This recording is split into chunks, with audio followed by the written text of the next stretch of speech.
Two hotels are at the ground level on either side of a mountain.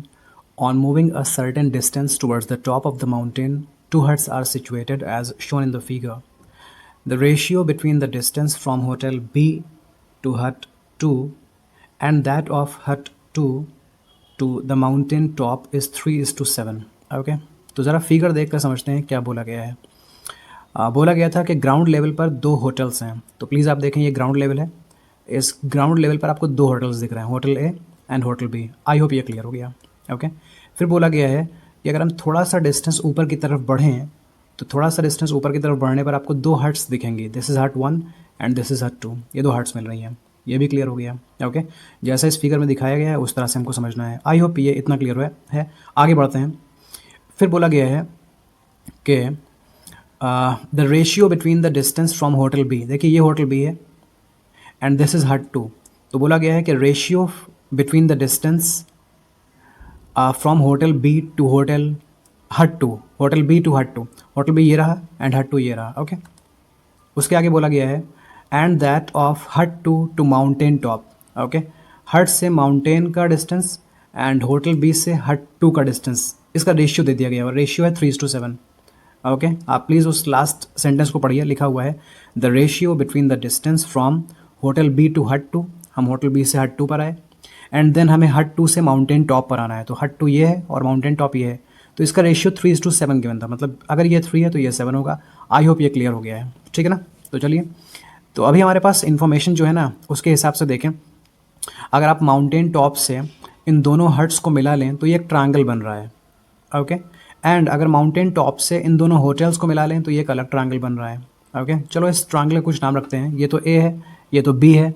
Okay, इसका नाम रख लेते हैं इसका नाम रख लेते हैं पी एंड इसका नाम रख लेते हैं क्यू एंड इसका नाम रख लेते हैं आर। ओके, तो आप देखें एक ट्रायंगल आर पी क्यू बन जाएगा जो कि माउंटेन हट 1 हट 2 से बन रहा है, और दूसरा ट्रायंगल बनेगा आर ए बी जो कि mountain hotel A and hotel B की हेल्प से बन रहा है। आई होप इतना समझ आ गया आपको। ओके, दूसरी इन्फॉर्मेशन ये है कि आप देखें ये लाइन और ये लाइन ये दोनों एक दूसरे के पैरेलल हैं। ओके, पी क्यू का मतलब है डिस्टेंस बिटवीन हट 1 एंड हट 2।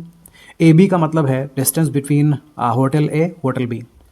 तो ये जो दोनों डिस्टेंसेस हैं, मतलब ये जो दोनों रोड्स होंगे इनको मिला रहे होंगे तो ये दोनों पैरेलल चल रहे हैं। ओके, तो आपको अब तक समझ आ चुका होगा कि ये ट्रायंगल चैप्टर का क्वेश्चन है और यहाँ पर ये दो लाइंस पैरेलल हैं, तो शायद हमें बीपीटी या फिर सिमिलैरिटी यूज़ करनी होगी। आई होप यहाँ तक सब कुछ क्लियर हो चुका है। अगर यहाँ तक में कोई प्रॉब्लम है तो please write in the comment section and it will be cleared.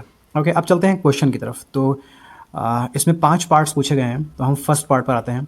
What is the ratio of the perimeters of the triangle formed by the hotels and mountain top to the triangle formed by both huts and mountain top? देखें, पूछा गया है ratio of perimeter पूछा गया है, और किन triangles का पेरीमीटर लेना है। पहला ट्रायंगल है जो कि दोनों होटल्स और माउंटेन के बीच में बन रहा है। तो आप देखें दोनों होटल ये हुए और माउंटेन ये हुआ, तो इनके बीच में जो ट्रायंगल बनता है ना, इसका मतलब ये ए बी आर की बात कर रहे हैं। ओके, फिर दूसरा किसकी बात करते हैं, to the triangle formed by both huts and mountain top. तो बोथ हट्स तो ये हो गई और माउंटेन टॉप ये हो गया, मतलब ये अब ये ट्रायंगल आर पी क्यू की बात कर रहे हैं। तो हमें बताना है कि पूरे ट्रायंगल का पेरीमीटर और ये ऊपर के ट्रायंगल का पेरीमीटर का रेशियो क्या है। ओके, सबसे पहले हम इन दोनों ट्रायंगल्स को सिमिलर प्रूफ कर लेते हैं, आर पी क्यू को एंड आर ए बी को। तो ध्यान से देखिएगा, these two lines are parallel, so इस वजह से this angle and this angle ये दोनों एंगल्स हो गए corresponding. Okay, this angle and this angle are corresponding angles. तो ऊपर के ट्रायंगल आर पी क्यू में एंड पूरे ट्रायंगल आर ए बी में एक एंगल हमें इक्वल मिल चुका है, one pair is equal and that is corresponding angles. I hope it is clear, corresponding angles. दूसरी तरफ एंगल आर क्यू पी को देख लें, this angle and R B A इसे देख लें, ये भी कॉरेस्पॉन्डिंग एंगल्स हैं। Okay, because these two lines are parallel, so ये दोनों एंगल्स कॉरेस्पॉन्डिंग और आपस में इक्वल हैं। ओके, एक और चीज़ देख सकते हैं कि triangle R P Q and triangle R A B में एंगल आर कॉमन है, ये एंगल आर दोनों ही ट्रायंगल्स में आता है। तो अभी हम ये तो बोल सकते हैं ना कि triangle R P Q and triangle R A B are similar. तो ज़रा मैं यहाँ लिखता हूँ, triangle R P Q is similar to triangle R A B.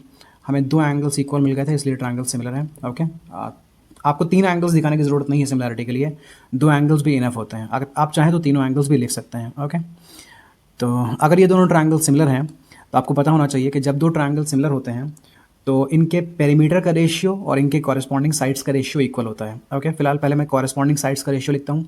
RP and RA are corresponding sides. RP and RA, RP and RA are corresponding sides. Then PQ and AB are corresponding sides. PQ and AB are corresponding sides. Then RQ and RB are corresponding sides. RQ and RB are corresponding sides. Okay, तो दोनों triangle similar हैं, दोनों के corresponding sides का ratio equal होगा, लेकिन याद रखिए कि पेरीमीटर जो होता है ट्रायंगल का उसका भी रेशियो इन्हीं के इक्वल चलता है। मतलब अगर मुझे पता करना हो पेरीमीटर ऑफ ट्रायंगल RPQ, तो इनका रेशियो भी इन्हीं साइड्स के रेशियो के इक्वल होता है। ओके, एरिया का रेशियो इक्वल नहीं होता है, लेकिन पेरीमीटर का रेशियो इक्वल होता है। आई होप इतना क्लियर हो गया। ओके, अब हमसे पूछा गया है कि what is the ratio of the perimeters of the, okay हमने देख लिया था यहाँ पर कि हमें RAB perimeter and RPQ perimeter ये रेशियो फाइंड करना है। ओके, RAB पहले बोला गया है, RPQ बाद में बोला गया है, मतलब बड़े ट्रायंगल की बात पहले की है और छोटे ट्रायंगल की बात बाद में की है। फिलहाल देखते हैं कि जो हमारे पास ये रेशियोज़ लिखे हैं इनमें से कोई वैल्यू हमारे पास है क्या। ओके, तो देखते हैं, ये 3:7 था। अगर ये RQ 7 है और QB 3 है तो ये पूरे को हम 10 भी बोल सकते हैं। ओके, ठीक है, अब देखते हैं क्या ज़रूरत पड़ेगी हमें। RQ RB, शायद इसकी हेल्प से हम कर सकते हैं। RQ एंड RB, तो आपने देखा कि RQ और RB में 7:10 का रेशियो है। देख लें एक बार फिर, if RQ is 7 and QB is 3 तो ये पूरा क्या हो जाएगा, 10 हो जाएगा। तो इस तरह से RQ और पूरे RB साइड में 7:10 का रेशियो हो जाएगा, 7:10 का रेशियो हो जाएगा। ओके, ये किसके इक्वल होगा, इस पेरीमीटर के, perimeter of triangle RPQ upon perimeter of triangle RAB। Okay, RPQ शायद छोटा ट्रायंगल है, RPQ छोटा है और RAB बड़ा है, लेकिन हमें यहाँ रेशियो जो फाइंड करना है वो उल्टा फाइंड करना है, बड़े से छोटे ट्रायंगल का फाइंड करना है। तो इन रेशियोज़ को पलट देते हैं। ओके, यहाँ पेरीमीटर ऑफ ट्रायंगल RAB को ऊपर भेज दें और पेरीमीटर ऑफ ट्रायंगल RPQ को नीचे भेज दें, मतलब दोनों तरफ हम क्या कर देंगे, इन्वर्स कर देंगे, पलट देंगे इनको, तो ये हो जाएगा 10/7। तो हमें जो आंसर चाहिए वो है 10/7। आई होप ये क्लियर हो गया आपको। 10/7 is the correct answer. Yes, B option is correct. I hope ये क्लियर है। किसी भी तरह की कोई प्रॉब्लम है तो please write in the comment section. हम आगे बढ़ते हैं सेकेंड पार्ट पर। The distance between the hotel A and hut 1, hotel A and hut 1। So hotel A तो ये हो गया एंड हट 1 ये हो गया, इनके बीच का डिस्टेंस बताना है। और ये डिस्टेंस देख लें, आपको पहले से ही गिवन है 10 माइल्स। ओके, और क्योंकि ये दोनों ट्रायंगल सिमिलर थे तो कॉरेस्पॉन्डिंग साइड्स का रेशियो इक्वल होगा। तो मैं ऐसा करता हूँ कि कॉरेस्पॉन्डिंग साइड्स का रेशियो जो मुझे गिवन है ना उसको उठाता हूँ। सो आप देखें, this RP upon RA and RQ upon RB ये दोनों आपस में इक्वल है। मैं इसी की हेल्प लेता हूँ। RP upon RA, RP upon RA is equals to RQ upon RB। Okay, अब RQ अपॉन RB तो 7/10 है, ये हमें ऑलरेडी मालूम है, तो कॉपी कर देते हैं इसे हम 7/10।